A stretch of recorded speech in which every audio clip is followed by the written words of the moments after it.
එදා වෙසක් පුන් පොහොය දවසේ මාර යුද්ධයක් ජයසිරි මහ බෝසෙවණේ සිදු වුණා. එදා සිදුවත් මහා බෝධිසත්වයන් වහන්සේ නේරංජරා නන්දිය අයිනේ සුජාතාව දුන් කිරිපිඩු වළඳා අදත් ඒ කිරිපිඩු වළඳපු තැන තියෙනවා. රම් තැටිය පාකල නේරංජරා නන්දිය අදටත් ජලය ගලාගෙන යනවා. සුත්තිය බමුණා විසින් දුන්න කුසතන රැගෙන කුසතන දුන්න තැන අදටත් ඉන්දියාවේ තියෙනවා. නේරංජරා නදියේ පැන් සැනෙහි එගොඩට වැඩියා. මහා බෝසතුන් ඊතර වූ නේරංජරා නදිය අදටත් තියෙනවා ඉන්දියාවේ. ජයසිරි මහ බෝධීන් වහන්සේ වලාකුලක් වගේ වැඩුණ පිප්පලී වෘක්ෂය ඇසතු වෘක්ෂය දැකලා ඒ වෘක්ෂේ පැදකුණු කරලා නැගෙනහිරට තමයි හොඳට කුසතනට මේ 8 මීට අතුරන් ඉඩ තිබ්බේ ගානට. නැගෙනහිර දිශාවේ අසුන් ගත්තා. මහ පොළොව සෙලෝණා. සුලවන්න බැරි අදිෂ්ඨාණයෙන් මහ බෝසතුන් අසුන් ගත්තා. මාගේ ලේ මස් වියලී ගියත් ඇටනහර ඉතුරු වුණත් පුරුෂ වීරියෙන් පුරුෂ පරාක්‍රමයෙන් පැමිණිය යුතු ඒ කෙලෙස් ප්‍රහාණය නිර්වාණයෙන් පසක් නොකොට මා නැගිටින්නේ නෑ කියලා අසුන් ගත්ත ආසනීට තමයි කියන්නේ මොකද්ද? වජිරාසනය. එතකොට දෙවියන් බඹුන් සිද්ධාර්ථ මහ බෝධිසත්වයන්ගේ සම්බුදු බව දකිමු කියලා බොහොමෙන්ද පිරිවරා ගත්තා. මේ සම්බුද්ධත්වයට අකමැති නිර්වාණයට අකමැති බලවේගයේ මේ දුටුවා. දස බිම්බරක් සේනාව පිරිවරාගෙන මහ බෝධිසත්වයන්ගේ සම්බුද්ධත්වයට බාධා කරන්න පැමිණුණා. එක පිරිසකට පුළුවන් කාමාන්තේ පටමසෙන කාමරාගේ අවුස්සන්න පුළුවන්. දැන් ආයුධයකින් ගැහුවට පස්සේ අපිට වේදනාවක් දැනෙනවනේ සතුරේ. ඒකට එක මාර සේනාවකට පුළුවන් එයාගේ බැල්ම දාපු ගමන් මේ සේනාවේ කාමය ඇවිස්සෙනවා. එතකොට අපි දසමාර සේනාව පරාජය කළාද අපි ඉන්නේ දසමාර සේනාවකින් පාර කකාද? පාර කකා. කාමයේ ඇවිස්සෙනවා කියන්නේ රාගයේ ඇවිස්සෙනවා කියන්නේ පළවෙනි සේනාවෙන් බැට කෑවා. මහ බෝසතුන්ගේ හිතේ රාගය අවසන් ඕන කියලා පළවෙනි සේනාව වට වුණා. කාමාන්තේ පඨමං සේනාව. ဒုတိ ආරති උච්චති. භාවනා කරන්න බෑ කියලා හිතෙනවා. සීල් රැක්ක ඇති කියලා හිතෙනවා.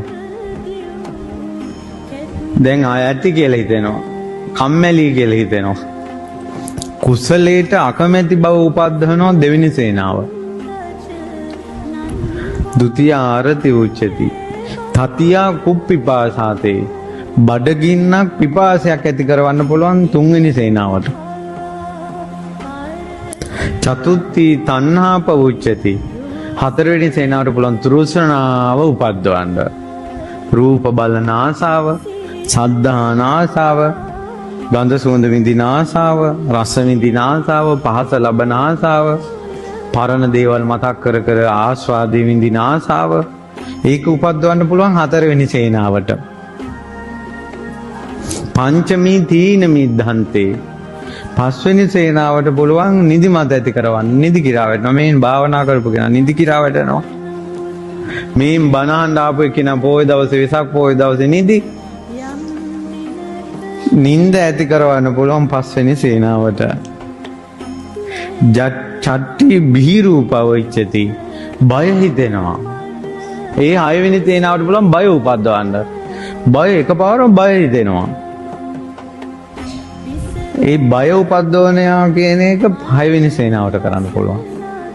සත්ත්වමී විචිකිච්ඡාතේ. හත්වෙනි සේනාවට පුළුවන් සැක උපද්දවන්න. මේක හරිද දන්නේ නැහැ. මේක වැරදි දන්නේ නැහැ. ඕක කොහොම කළා හරිද දන්නේ නැහැ. බුදුරජාණන් වහන්සේ කොහොම කිව්වට කිය සැක උපද්දවන්නේ. සැකේ උපද්දවන්න පුළුවන් හත්වෙනි සේනාවට. මක්කෝ තම්බෝතේ අට්ටමි ගුණ මකු බව. අනුන්ගේ ගුණ අමතක කරලා එයාගේ වැරදක් මතක් කරගන්න පුළුවන්. අනුන්ගේ වැරදි ගුණ යට යවා වැරදි මතක් වෙන එක මාර සේනාවට කරන්න පුළුවන් එක. ගුණ මකෝකම. හොඳ ඕන තරම් තියෙනවා වැරද්දම ගන්නවා. තම්බෝ දැඩි බෑ කිව්වොත් බෑ. මට බෑ. මම මේක කරන්නේ නැහැ. හරි දැඩි මෝල් ගස් කිල්ල වගේ. මාර සේනාව. ඒක කරන්න පුළුවන් නවය. මක්කෝ තම්බෝතේ අටවෙනි සේනාව. ලාභෝ සිලෝකෝ සක්කාරෝ මිච්ඡා ලද්දෝච යෝ යසෝ. නවවෙනි සේනාව තමයි ලාභ සත්කාර කීර්ති ප්‍රශංසා මිත්‍යාවෙන් ලද යසස. තමන් තැනක් ගොඩනගාගෙන ඉන්නවා. ඒකේ පිටිපස්සේ තියෙන්නේ චාටුව බොරුව.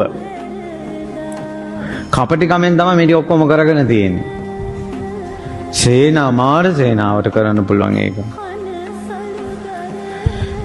යෝ සත්තානං සාමුක්ඛංසේ තමන් උසස් කළ අනිත් අය පහත් කරනවා. ඒ තමයි දසවෙනි සේනාව. ඔය තමයි දසමාර සේනාවට කරන්න පුළුවන් වැඩ කොටස් 10. ඉතින් ඒ ඩියුටිය කරවන යම් පිරිසක් ලෝකේ ඉන්නවා බලවේගයක්. දැන් කාමාතේ පඨමා සේනා කියලා කියන්නේ මේ ලෝකේ යම්කිසි බලවේගයකට තවත් කෙනෙක්ගේ රාගය අවසන්න පුළුවන් නම් කාමය අවසන්න පුළුවන් නම් එයා තමයි මේ සේනාවට අයිති කට්ටිය. ဒုတိ ය ආරති උච්චති. දැන් කෙනෙකුගේ ඇඟට මොනවා හරි බලවේගයක් පෙරේතෙක් හරි ආරූඪ වෙලා අර පින් කුසල් කරන ඒවාට කම්මැලිව ඔය බුදියාගෙන ඉන්න විදියට මේ මිනිස්සයා වැටෙනවා නම් අර පෙරේතයා පවා අර සේනාවට අයිති. මේ මාරයාට පුළුවන් කියනවා යම් කිසි කෙනෙක්ගේ රාගය, ද්වේෂය, මෝහය තියෙනවා නම් ওই මාර සේනාවල් 10න් එකකට යව දාන්න පුළුවන්. එයා අධිපති. එයා තමයි බුදුරජාණන් වහන්සේ හැරෙනකොට ලෝකේ ඉන්න මහා අධිපතියා. ඉතින් ඔහු පිරිවරා ගන්නකොට අර මේ බොමෙන්ද පිරිවරාගෙන හිටපු දෙවිවරු බිය වුණා. යම් තාක් නිරේවල් වල ලෝදිය ඇද්ද ඒ ලෝදිය ඔක්කොම මෙහෙම වීසි කරගෙන කියනවා ආවේ බෝධිය දෙසට. ඒ ගිනි පුපුරු දකින්නකොට දෙවියෝ පලා ගියා කියනවා ඉසුළු උළු අත. එදා තනි නොතනියට හිටියේ ජයශ්‍රී මහා බෝසමෙදු. දෙවියෝ පවා බය වෙන තැන අප මහ බෝධිසත්වයන්ට චූට්ටක්වත් බය ඇති වුණේ නැහැ. සම්බුදු නොවී සිටියදීම දෙවියන් බඹුන් පවා බය වෙන මොහොතක බය නොවී සිටියා කියලා ඇද්ද? සම්බුදු නොවී සිටියදීම තුන් ලෝකෙට මහා වීරයන් වහන්සේ බුදුරජාණන් වහන්සේ තවම සෝවාන් වෙලාවත් නැතුව කිසි දෙයකට කම්පා නොවේ හිටියා. නවවිධ වර්ෂා වැස්සුවා. මොකද අර සේනා 10න් අල්ලන්න බෑ. කලින්ම බෝධිසත්වයන් වහන්සේ දසමාර සේනා හඳුනාගෙන අල්ලන්න බෑ. ඊට පස්සේ මොකද කළේ? මහ බෝධිසත්වයන් වහන්සේට නවවිධ වර්ෂා ගිනි ආයුධ වර්ෂා වැස්සුවා. ඒ සියල්ල මල් වර්ෂා බවට පත් වුණා. මාරයා තුල තියෙන මහා ආයුධෙන් පහර දුන්නා. ඒද මල් පාවඩයක් බවට පත් වුණා. අවසානයේ කිව්ව සිද්ධාර්ථ ඔතනින් නැගිටලා බලයන් කියලා.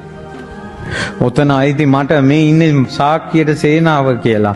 දසමර සේනාවම උද්ඝෝෂණය කළා. සිද්ධාර්ථ ඔතනින් අයින් වෙනින් ඕක අයිති මරුටයි කියලා. සිදුවත් මා බෝධිසත්වයන් වහන්සේ හේ දරති මාතා පොළොව මහී කාන්තාවට කතා කළා. දස පාරමිතා පුරා මා ලෝතර සම්බුද්ධත්වයට මේ භූමියට අයිතියක් ඇතුවයි මෙතන ඇවිල්ලා ඉඳගත්තේ. තී නැද්ද මට සාක්ෂි දෙන්නේ කියනකොට දරති මාතාව පොළොවෙන් මතුවෙලා ඈගේ කේශ කලාපේ මෙහෙම සෙලෙව්වා කියනවා. අදටත් වජිරාසනේ ළඟ කිරිගරුඬෙන් තියෙනවා පොළොව මහී කාන්තාව කොණ්ඩේ සොලවන නිර්මාණයක් තියෙනවා අදට. ඒ කොණ්ඩේ මෙහෙම සෙලවෙනකොට මහ පොළොව මෙහෙම දිය රැල්ලක් මුහුදේ දිය රැල්ලක් වගේ පොළොව සෙලවෙන්න ගත්තා. ගිරි මේගලා ඇතු පිටින් බිම වැටුණා මාරයා අදටත් දඹදිව වජිරාසනේ රියන් 30කින් එහා මාරයා වැටුණ භූමිය තියෙනවා අදට.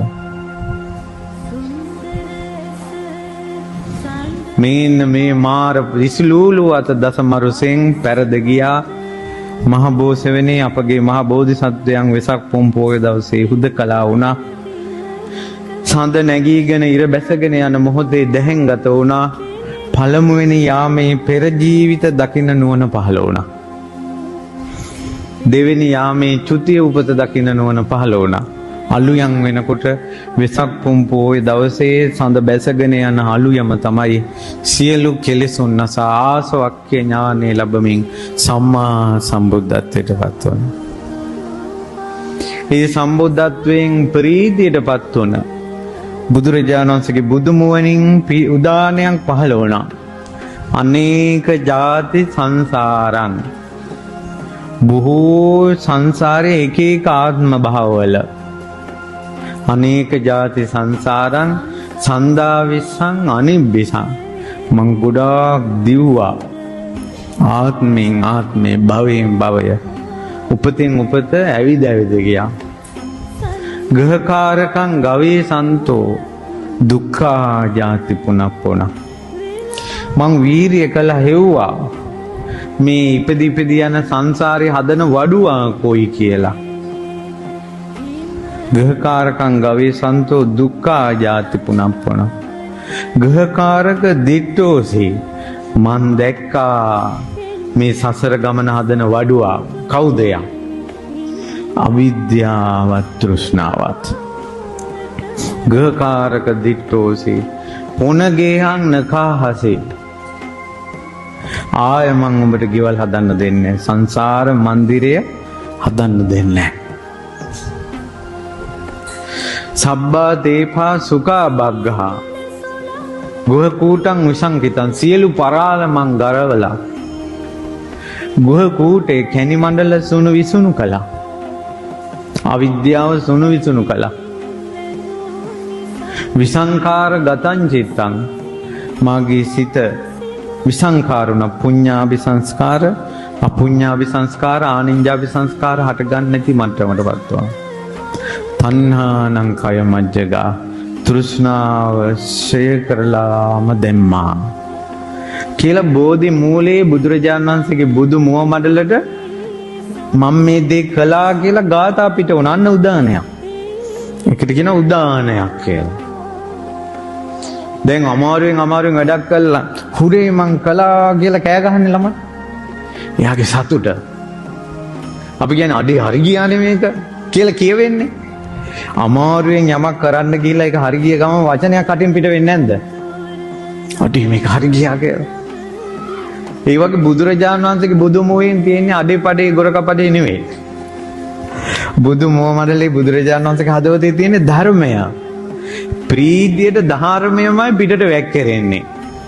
අන්න සම්බුදු බුව මණ්ඩලින් ප්‍රීතියෙන් පිටට වැක්කෙරුණ ධර්මයට තමයි මොකද්ද කියන්නේ? උදාන නවාංග සත්‍රු සාසනය.